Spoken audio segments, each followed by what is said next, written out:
안녕하세요. 데이터 너머의 진실을 꿰뚫는 팩트 프리즘입니다. 사실 이 협상과 합의들이 공식 발표문으로 공표된 것이 하나도 없어요. 모든 게 구두 발표와 SNS 그리고 계속해서 쏟아지는 추측성 언론 보도들 뿐이었어요. 이게 무슨 말이냐? 우리는 지금 안개 속을 걷고 있는 것과 같다는 거죠. 공식 문서가 없기 때문에 약속의 기간도 정해지지 않는 것이 어쩌면 당연해요. 그러나 모두가 기간이 정해지지 않은 상황이라는 것이 동일하다면 각자가 미국에 약속한 이 금액들이 동일한 기간 동안 투자되어야 한다는 것도 합리적인 추측이 되겠죠. 이 의미를 오늘은 알아보려고 해요.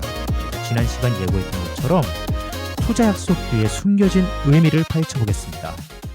자, 우선 제가 유럽과 일본을 비교를 하는 이유도 먼저 좀 설명을 드려 볼게요.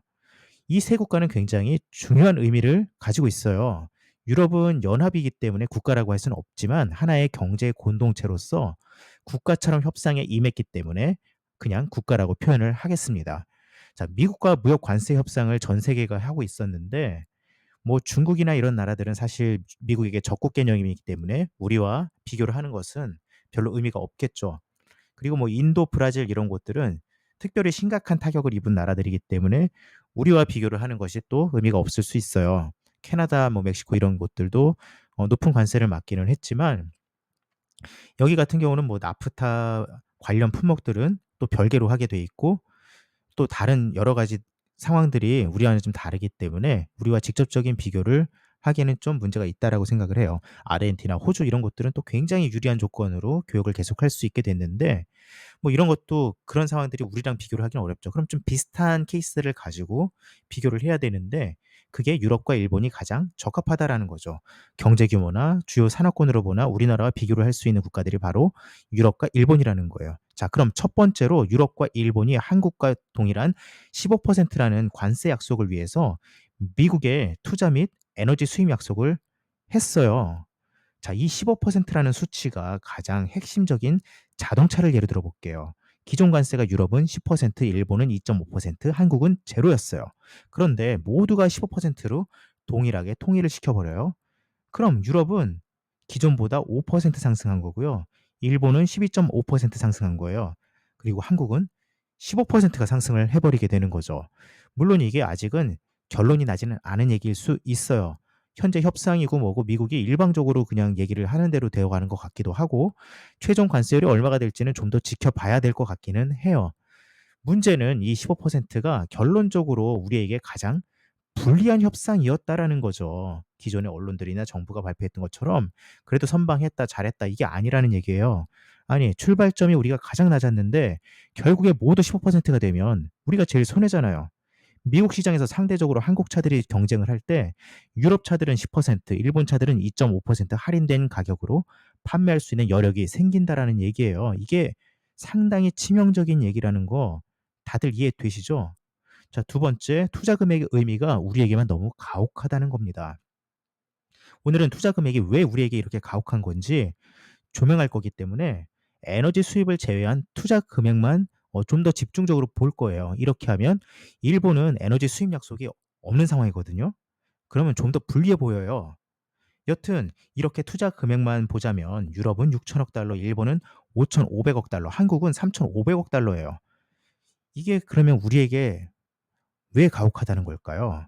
에너지랑 합쳐서 볼 때 금액이 줄어서 그래도 일본보다 그렇게 못한 것 같이 보이지 않으실 수도 있어요.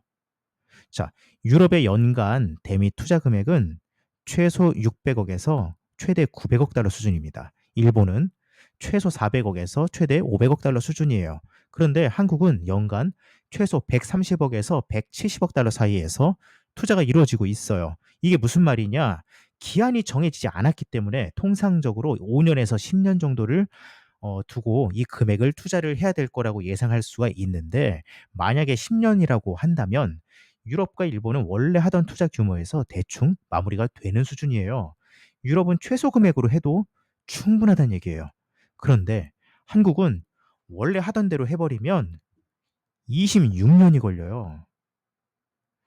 그런데 아마 트럼프 성향상 10년 동안 투자해 주세요 하지 않을 것 같고 5년 내에 다 투자하세요 할 수 있을 가능성이 더 높겠죠.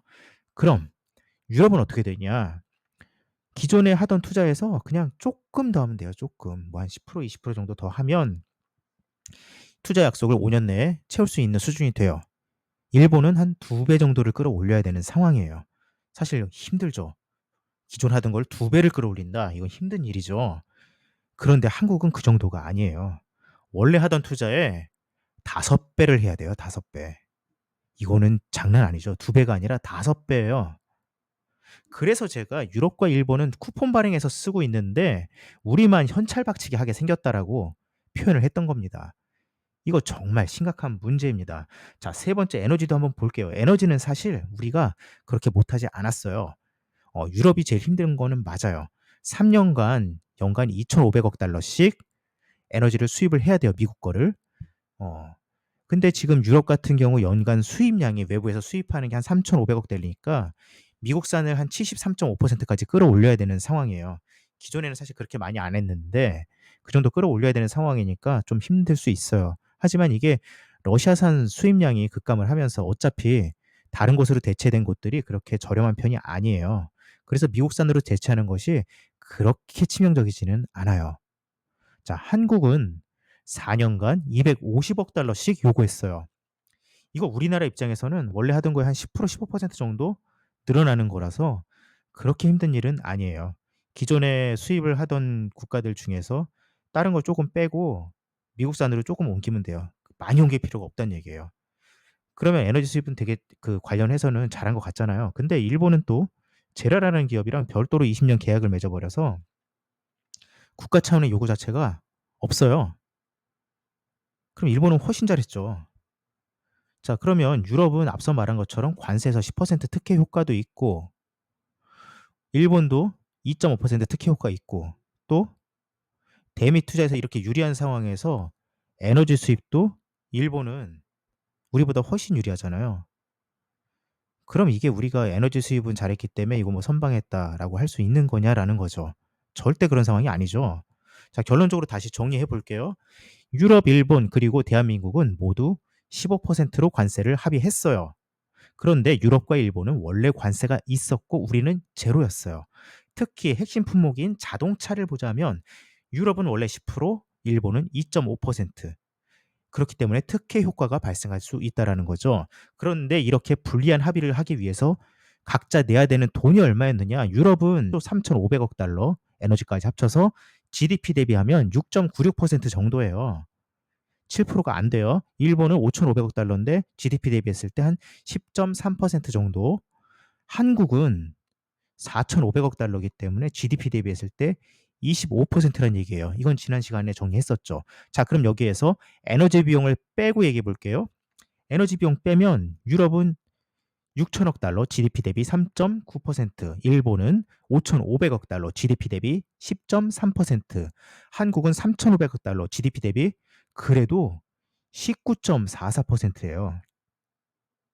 게다가 기존에 유럽의 기업들이 미국에 투자를 하던 금액, 연간 일본이 투자를 하던 금액, 또 한국이 투자를 하던 금액, 이걸 연간 금액들을 감안했을 때 유럽은 별도 투자를 계획을 세우지 않아도 6-7년 정도면 끝나는 얘기고요. 일본은 11 년이면 끝나요.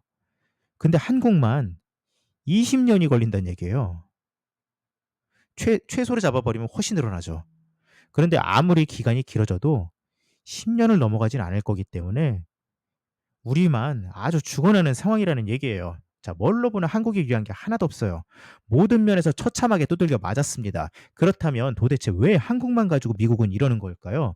정부에선 자꾸 선방했다고도 하고 기사들도 잘했다는 기사들도 많았는데 자, 이 정도 생각 정부가 못할까요?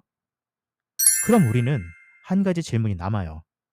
정부나 기자들이 몰랐던 건 아닐 건데 이렇게 불공평한 게임에서 우리는 왜 미국의 이 밑장 빼기를 모른 척 해줘야만 했을까? 생각해 보면 우리나라가 미국에게 그렇게 필요 없는 나라가 아닐 것 같은데 이 모든 불공평함 뒤에 숨겨진 미국의 진짜 속내와 지정학적 게임의 법칙을 다음 마지막 3부에서 파헤쳐 보겠습니다. 다음 분석이 궁금하시면 구독과 알림 설정, 오늘 내용이 마음에 드셨다면 좋아요로 응원해 주실 거죠? 감사합니다.